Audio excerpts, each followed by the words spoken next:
Vous travaillez avec Excel et vous voulez éviter les erreurs d'encodage, ou alors, si vous avez préparé un formulaire, vous voulez éviter que l'autre personne qui l'utilisera tape n'importe quoi ou fasse des erreurs, alors la validation des données vous sera très utile. Voyons cela ensemble, encore une fois, avec plusieurs cas concrets.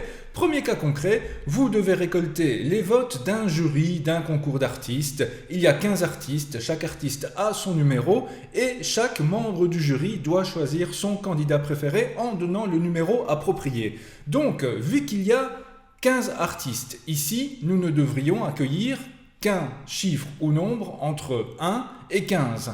Pas moins, pas plus, pas de nombre à virgule, bien évidemment. Et nous allons donc utiliser la validation des données pour éviter toute erreur. Alors, sélectionnons les différentes cases qui doivent contenir ces données. Allons dans l'onglet Données, ensuite dans Validation des données.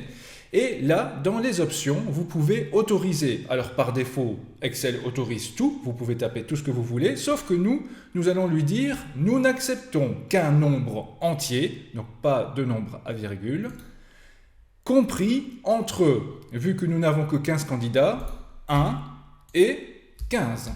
Nous sommes d'accord. Cliquons sur OK.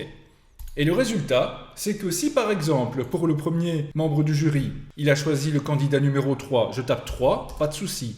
Par contre, si ici, il a choisi par exemple le candidat 11 et que par mégarde je tape 21, là, alors Excel nous dit « Oh là, attention, il y a une erreur. La donnée ne correspond pas à ce que je suis censé autoriser. » Donc là, je dois annuler et taper autre chose. Si je mets 11, pas de problème. Donc vous voyez, cela permet d'éviter toute erreur, surtout si vous avez de longs encodages à faire. Donc voilà, si je tape 0, erreur. Si je tape le candidat numéro 1, pas de problème, 11. Et ensuite 15, là, tout va bien. Autre cas concret. Vous êtes prof, vous devez encoder les notes que vos étudiants ont reçues sur maximum 20 et là il peut y avoir des chiffres après la virgule, il peut y avoir des décimales. Alors dans ce cas-là, je sélectionne ceci, validation des données, je choisis autoriser non pas nombre entier mais décimal pour qu'il accepte les chiffres après la virgule et le minimum que l'on peut avoir c'est 0, le maximum c'est 20 sur 20. OK. Alors si par exemple notre premier étudiant a obtenu 13,60, pas de problème, en plus Excel arrondit. Le deuxième, je teste, le deuxième est en échec malheureusement, il a eu 9,89. Voilà, pas de souci. Par contre, si pour cet étudiant-là, par mégarde, je mets 22,01, là, problème puisque c'est au-dessus de 20. Donc là, Excel le refuse, bien évidemment. Si je mets 20 sur 20, pas de souci. Et voilà, vous avez compris le principe. Donc, grâce à l'option décimale. Allez, nous continuons. Autre cas concret. Vous êtes propriétaire d'un magasin de vêtements et vos 5 clients doivent faire leur choix de taille de chemise.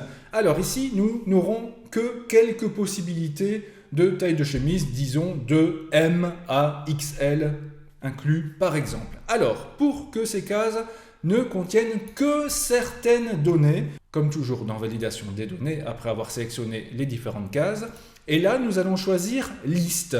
Sauf que ici, nous allons décocher liste déroulante dans la cellule. Si vous voulez en savoir plus sur les listes déroulantes, c'est la vidéo précédente sur cette playlist. Mais voilà, ici je décoche liste déroulante et je vais noter dans source seuls les caractères qui seront autorisés. Donc dans ce cas-ci, je vais mettre M, point virgule, L, point virgule, XL. Voilà, ce sont les 3 tailles qui sont autorisées. Notre stock ne contient que cela. Je clique sur OK. Et donc là, si je tape M, pas de souci. Si je tape L, pas de souci non plus. Mais si je tape par exemple la taille S, là, problème, elle n'est pas dans la liste. Et attention, il y a un petit piège. Si par exemple, là, je tape en minuscule M, il me dit qu'il y a erreur. Pourquoi ? Parce que c'est sensible à la casse. C'est-à-dire que dans ma liste tout à l'heure, j'ai mis le M majuscule, donc Excel attend le M majuscule. Si je veux taper à la fois des majuscules et des minuscules, eh bien, je dois ajouter dans la liste les mêmes caractères, mais en minuscules. Et c'est une erreur assez fréquente, notamment dans les examens, donc faites bien attention à cela. Voilà, et maintenant, vu que j'ai rajouté les caractères, si je tape M en minuscule, plus de problème. Donc, soyez bien attentifs à cela. Donc voilà, XL et L, pas de souci. Autre cas du même type, si nous travaillons ici avec des tailles de pantalons, par exemple, nous n'avons en stock que les tailles 50, 52, 54, 56, donc des nombres, nous allons aussi utiliser la particularité de la liste, mais non liste déroulante. Donc, comme d'habitude, je sélectionne, validation des données, autoriser liste, liste déroulante, je décoche si jamais ce n'est pas fait.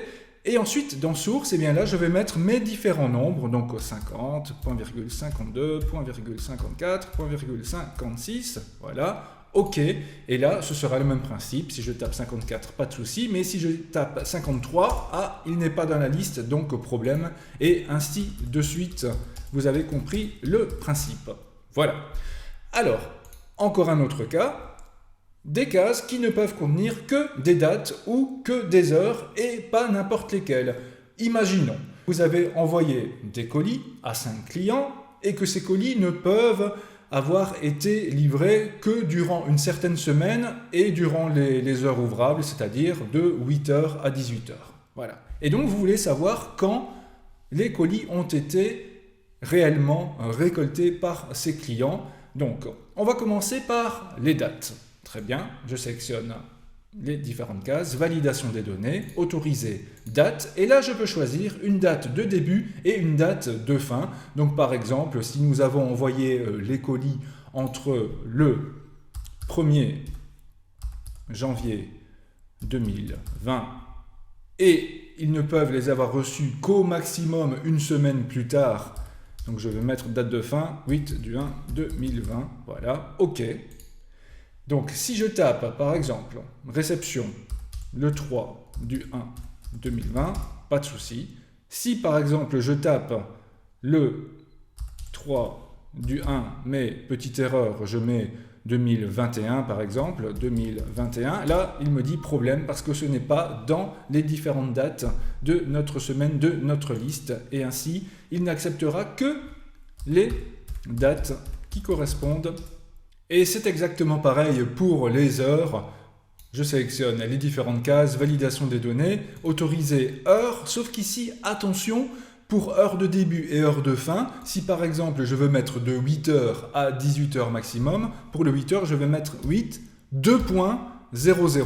C'est important pour qu'Excel comprenne, ne mettez pas de H ou autre, là il va afficher un message d'erreur, donc même chose, 18, 2.00. Et donc vous avez compris que pour l'encodage, si je mets 8H45, là Excel ne comprend pas bien, je dois mettre 8 2.45. Donc ça c'est la limite du moins dans la configuration par défaut, je n'entre pas dans les détails, mais si je mets par exemple 18h45, là problème puisque c'est trop tard, c'était maximum 18.00 et là il accepte. Donc vous voyez, il faut faire attention, cela permet d'éviter des erreurs, mais si éventuellement il y a une exception, soyez bien large dans les limites que vous donnez, surtout si c'est un formulaire à faire remplir par quelqu'un d'autre. Soyez quand même vigilant pour qu'il ne soit pas bloqué non plus. Alors ici, j'ai travaillé avec des cas concrets qui correspondaient bien avec la validation des données, comprises entre maintenant. Pour chaque catégorie que nous avons vue ici, nombre entier, décimal et autres, vous avez bien d'autres choix comme non comprise entre, égal à, différente de, supérieur à, inférieur à, supérieur ou égal à, inférieur ou égal à. Donc vous avez de nombreuses possibilités. Maintenant, impossible pour moi de toutes vous les montrer. La vidéo serait bien trop longue, vous le comprenez, mais à vous de tester. Sachez que pour chaque cas, vous avez cette possibilité-là. Attention évidemment à tous les petits pièges, que ce soit les nombres négatifs ou autres. Soyez malin quand vous choisissez le type de données pour votre formulaire. Alors, dernier cas concret et intéressant. Vous avez par exemple mis à disposition un livre d'or pour qu'ils disent ce qu'ils pensent de votre établissement. Voilà, les différents clients peuvent mettre un petit commentaire et ici, le but c'est que le commentaire ne soit pas trop long. Voilà, vous voulez simplement un commentaire qui entre dans les cases pour pouvoir le partager, le lire assez facilement. Alors, dans ce cas, je sélectionne les différentes cases, validation des données, comme toujours autorisé, et ici on va mettre longueur du texte. La longueur du texte sera comprise entre, on va mettre entre un caractère, il faut qu'il y ait au minimum une lettre, même si c'est peu probable en réalité, et maximum 30 caractères. Voilà, le message ne peut pas faire plus de 30 caractères, lettres, espaces et tout compris. Ok. Et donc, si maintenant j'essaye de taper une petite phrase qui fera plus de 30 caractères, donc voilà, j'exagère, à un certain moment, boum, message d'erreur, c'est beaucoup trop long, bien évidemment. Par contre, si je tape un petit mot comme « super », voilà, là, il n'y a pas de souci, c'est entre 0 et 30, et ainsi de suite. Alors, vous remarquez, quand je fais une bêtise, donc je la refais exprès pour vous, vous voyez, on a un message d'erreur ici un peu austère, donc cette valeur ne correspond pas aux restrictions de validation des données pour cette cellule.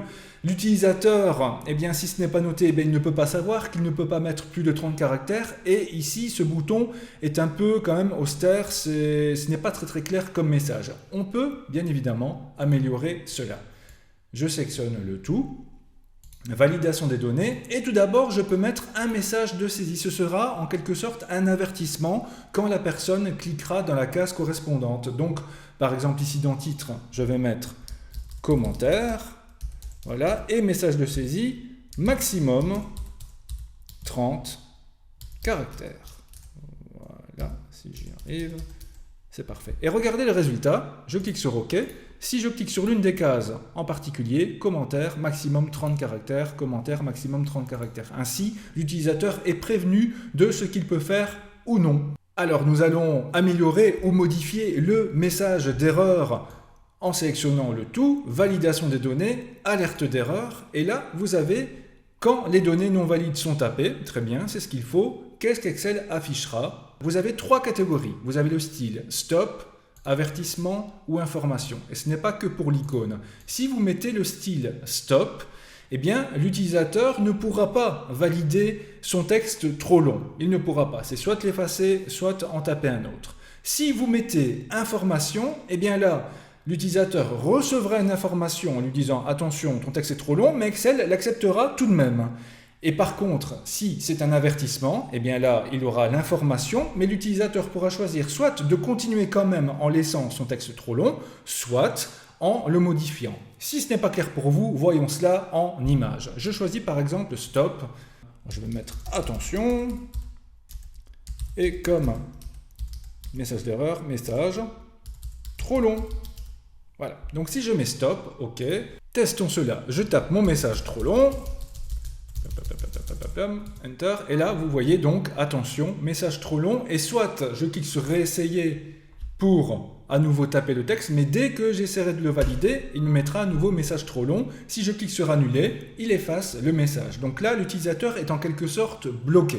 Si par contre, je retourne dans validation des données et que je mets dans style, cette fois-ci, information, et non plus stop comme tout à l'heure, mais bien information, OK, et bien là, regardez, je tape mon message bien trop long, j'appuie sur Entrée, et là vous avez l'info message trop long, mais vous pouvez simplement cliquer sur OK, et il accepte quand même, et vous pouvez continuer. C'est juste une petite information. Donc voilà une deuxième possibilité. Troisième possibilité, c'est de choisir cette fois-ci l'avertissement, donc non plus stop ou information, mais avertissement, et là, OK, je tape comme d'habitude mon texte bien trop long, hop, voilà. Et là, vous avez le choix. Message trop long, voulez-vous continuer? Si je mets oui, il acceptera comme pour information. Si je mets non, eh bien là, je dois le taper à nouveau, Enter, et c'est parti. Message trop long, voulez-vous continuer? Si à un moment je dis bon, ce n'est pas grave, je clique sur oui et il accepte quand même. Donc voilà les 3 possibilités. Soit on est bloqué, soit il accepte quand même, soit il nous pose la question, voulez-vous accepter ou non? C'est peut-être un peu subtil, mais c'est quand même important quand vous préparez surtout des formulaires pour d'autres personnes.